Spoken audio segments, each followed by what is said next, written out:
welcome back everyone to another session of 5 questions in 5 minutes. तो शुरू करते हैं हमारे क्वेश्चन नंबर 1 के साथ, जिसमें हमें इन कार्बोकेटायंस की स्टेबिलिटी बतानी है। तो कार्बोकेटायंस की अगर बात की जाए, सबसे ज़्यादा स्टेबल कौन होता है? Tertiary carbocation. इसका मतलब क्या है कि अगर इस कार्बन पे पॉजिटिव चार्ज है, टर्शरी कब होगा? जब ये फर्दर 3 कार्बन से कनेक्टेड है, ठीक है। तो टर्शरी, सेकेंडरी, प्राइमरी, ये ऑर्डर होता है स्टेबिलिटी का। तो अगर आप इनमें से देखो तो ये है methyl carbocation, it won't be much stable. Then this is primary carbocation, this will be secondary carbocation, क्योंकि अगर आप देखो तो ये 2 कार्बन एटम्स के साथ कनेक्टेड है। और अगर ऑप्शन नंबर सी के बारे में बात की जाए तो देखो यार, ये है टर्शरी कार्बोकेटायन, सही है। ये वाला कार्बन एटम फर्दर 3 कार्बन्स के साथ कनेक्टेड है, यानी कि ये सबसे ज्यादा स्टेबल होने वाला है। अगले क्वेश्चन के बारे में बात करते हैं। अब देखो, ये क्वेश्चन ना थोड़ा सा देखने में ऐसा लगता है खतरनाक सा, पर देखना कितना पिद्दू सा इजी सा क्वेश्चन है। The molecular formula of diphenyl methane is C13H12, ठीक है। तो हमसे पूछा गया है how many structural isomers are possible when one of the hydrogen atom is replaced by chlorine. तो अभी देखो, सबसे पहले यार लोकेशन क्या हो सकती है मैम? यहाँ से एक हाइड्रोजन रिमूव कर दो और यहाँ पे एक क्लोरीन लगा दो, सही है। इसके अलावा ऑर्थो पोजिशन ये आइडेंटिकल है। सिमिलरली आप सिर्फ एक ही हाइड्रोजन को हटा के क्लोरीन लगा सकते हो, तो चाहे आप इन चारों पोजीशंस में से कहीं पे भी लगाओ वो आइडेंटिकली बनेगा ना। तो ये हो गई दूसरी लोकेशन। तीसरा यहाँ पे या चौथा यहाँ पे। तो कितने स्ट्रक्चर आए? टोटल 4। देखो यार, स्ट्रक्चर एग्जैक्टली देख भी लो। सबसे पहले देखो, क्लोरीन हमने यहाँ पे लगाया एक हाइड्रोजन को रिमूव करके, फिर ये क्लोरीन यहाँ पे, फिर सेकंड पोजीशन पे, ऑर्थो पोजीशन पे, फिर मेटा पोजीशन पे और फिर पैरा पोजीशन पे, ठीक है। चाहे आप इस बेंजीन रिंग पे लगाओ चाहे इस बेंजीन रिंग पे लगाओ, बात तो बराबर हुई ना, क्योंकि आइडेंटिकल रहेगा कंपाउंड। तो यानी कि कितने स्ट्रक्चर्स हो गए? 4, यानी कि option number D is the right choice. आगे बढ़ते हैं। IUPAC name of the following compound. अभी देखो, एक तरफ क्लोरीन है, एक तरफ ब्रोमीन है, ठीक है। तो सबसे पहली हमारी टेंडेंसी क्या होती है कि मैम दोनों ही चीज़ें फर्स्ट पोजीशन पे आ रही हैं, तो हम क्या करते हैं, ब्रोमीन को, क्योंकि वो अल्फाबेटिकली पहले आता है, तो हम उसको छोटा लोकेंट दे देते हैं, ठीक है। चलो करके देख लेते हैं। 1 2 3, सही है।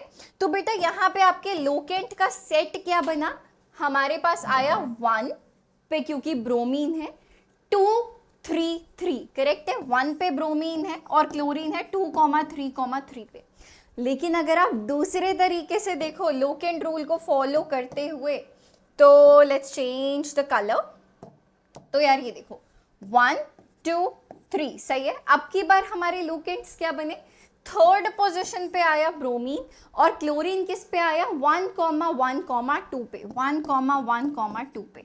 तो लोवेस्ट लोकेंट रूल के अकॉर्डिंग ये ठीक हुआ ना, यानी कि आपको नंबरिंग राइट टू लेफ्ट करनी है, ठीक है। तो ये तो हो गया सॉर्ट। अब दूसरा पंगा कहाँ पे आता है? आप बोलोगे मैम 1,1,2 ट्राइक्लोरो हमें मिल गया, ठीक है भाई।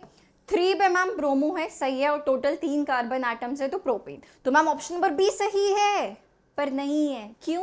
क्योंकि हम एक चीज भूल गए, ब्रोमो का बेशक लोकेंट बाद में आ रहा है, लेकिन आप उसको अल्फाबेटिकली नाम में पहले लिखोगे, तो ये क्या होगा? It's going to be 3 bromo 1,1,2 ट्राइक्लोरोप्रोपेन।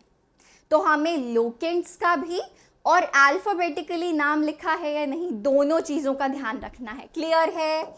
Next question, the structure of the compound whose IUPAC name is this. 3 पे इथाइल होना चाहिए, 2 पे हाइड्रोक्सी, 4 पे मिथाइल हेक्स, 3 5 आइनोइक एसिड। अगर एंड ओइक एसिड से हो रहा है, यानी कि COOH ग्रुप वहां पे फॉर श्योर प्रेजेंट होना चाहिए। तो देखो, अगर आप यहाँ पे देखो, ऑप्शन नंबर ए से शुरू करते हैं भाई, ये मेन चेन होगी, ठीक है। सो 1 2 3 4 5 6, सही है।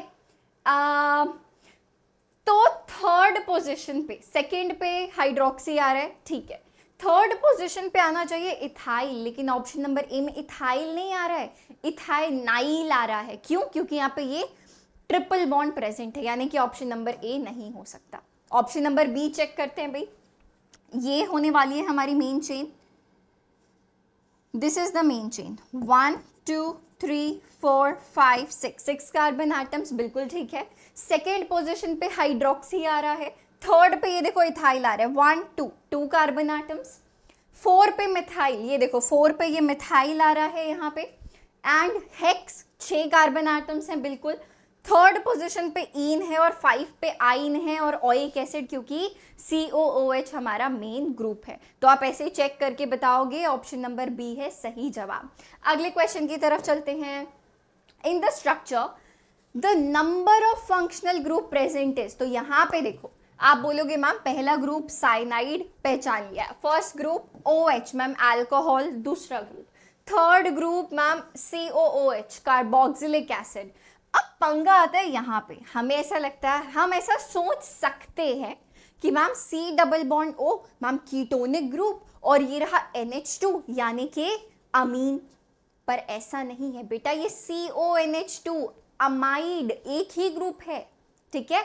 तो total number of functional groups 1 2 3 4, so this is the right choice and that is it for the day. I'll see you in the next session. Till then, bye bye.